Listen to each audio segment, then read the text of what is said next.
This is the Mitsubishi Triton Xtreme, the latest locally developed tough truck fitted with all manner of bush bashing accessories. It's also a grand goodbye of sorts for the current Triton, which is about to be replaced by an all-new generation in 2024.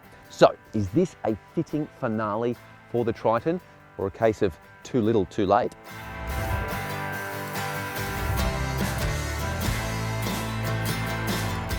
Based on the top-spec $57,000 Triton GSR, the enhanced Triton Xtreme adds a whopping $15,000 to the price and making it one of the most expensive Mitsubishis ever sold in Australia. It's also more expensive than its direct rivals, the Nissan Navara Warrior and Toyota Hilux Rogue. But like them, it comes with a full factory warranty, up to 10 years in this case, with all modifications covered for the full term by Walkinshaw Automotive. Engineered and assembled in Melbourne by the same team behind the successful Volkswagen Amarok W Series utes, the homegrown 4x4 dual cab has undergone significant upgrades, of which just 500 units will be built. First customer deliveries will start from around late August 2023 via selected Mitsubishi dealers. Although the development program was led by Walkinshaw, not Mitsubishi, the Xtreme will allow both companies to cash in on the lucrative tough truck craze and help the Triton remain one of Australia's 5 most popular 4x4 utes before it's retired. Disappointingly, the engine has not been boosted, and it's one of the meekest power plants in its class in terms of power and torque, and it's also one of the oldest engines.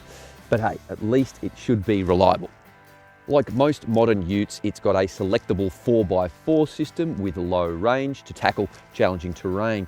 But unlike a lot of its rivals, it can only tow 3,100 kilos, not 3,500. The turbo diesel engine drives the wheels through a conventional 6-speed automatic transmission.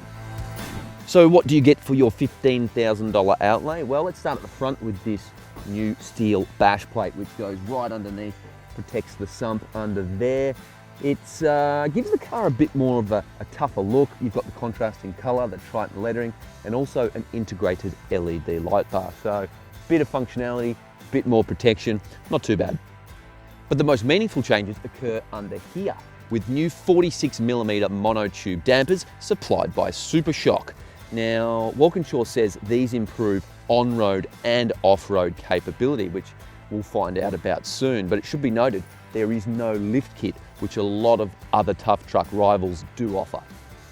Walkinshaw has also added these nice deep dish 18-inch dark forged alloy wheels, shod with these BF Goodrich all-terrain KO2 tyres. These are a very, very good tyre.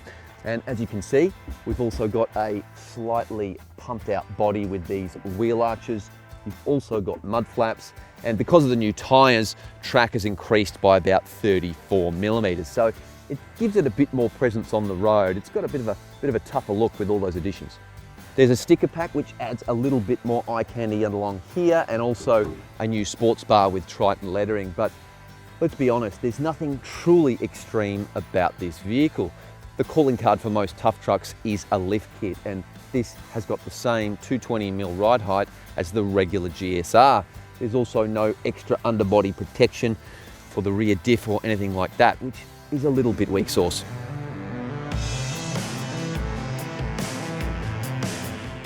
The interior is quintessential Mitsubishi, uninspiring and a bit dated, but that's no great surprise. This car is getting on to 8 years old. But look, it is surprisingly comfy, I must say. These power adjustable leather seats have really good cushions, so they certainly got that going for them. It's a shame Walkinshaw couldn't tizzy things up a little bit more in this interior. The only change is this small plaque down here with Xtreme lettering and the build number. Look, the 7-inch touchscreen is not too bad, and it runs really well with Apple CarPlay and Android Auto. There's no change to the tub here, except for that rear sports bar, and payload has reduced by 12 kilograms to 889 kilograms, but that is actually more than both the Ranger Raptor and Hilux Rogue. Anyway, let's see how she drives. Cue the music.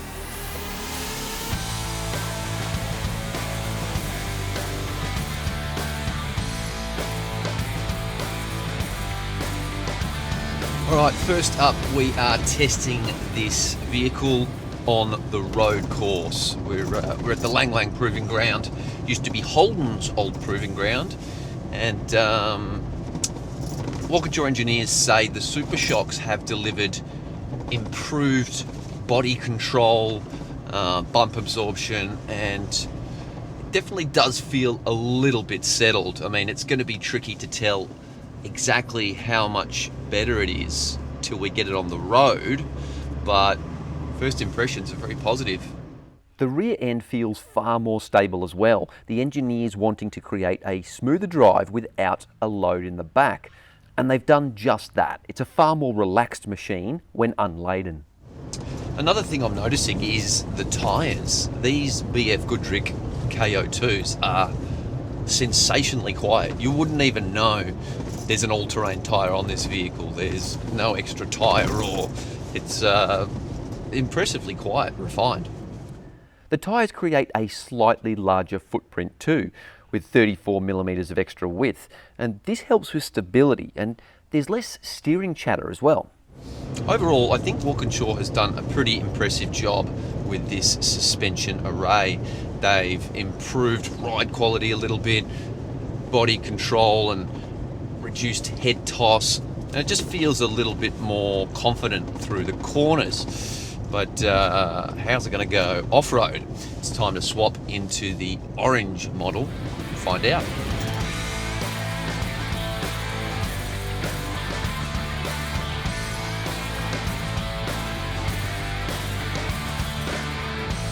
All right, so I've jumped in the searing orange Mitsubishi Triton Xtreme and got it in low range. So I've got it in 4L with the locked center differential, locked rear differential. Let's see how it goes.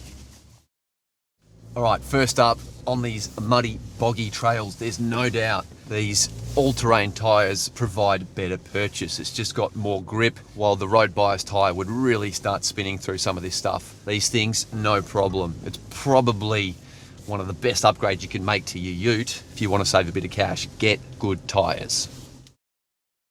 So while the Super Shock dampers are 30% firmer, it actually feels more settled through some of these bumps, lumps, ruts, all the various terrain we're tackling here, and that's because it's way more progressive in these much higher quality dampers. It's just better hardware. It feels more settled as a result. Another thing I've noticed as well, the diagonal instability that was there in the regular Triton, and that really jiggly rear end has been dialed out with the new dampers. It definitely makes a difference at the rear. But the Triton's lack of rear wheel articulation and one of its biggest off-road weaknesses is still there, and this project neither had the time nor the budget to remedy it, unfortunately. The diesel engine, well, it's old, it's pretty loud, it's clattery, but it does generate plenty of low-end torque. All right, heading up a steep incline, no dramas at all, just walks through it. Better off-road than on, I reckon. It's certainly not the most affordable, locally developed tough truck in Australia, and not the most capable either. But the changes do deliver tangible improvements to the Triton. And at the very least, there's something special for Triton Tragics to mark the end of the line for one of Australia's best-selling utes before its fancy new successor arrives. That said, if time, budget and internal politics had have permitted, this ute could have been so much more. We'll do a full road test on it soon to get a better idea of what it's capable of. But ultimately, I'm not convinced this is Mitsubishi's or Walkinshaw's best work.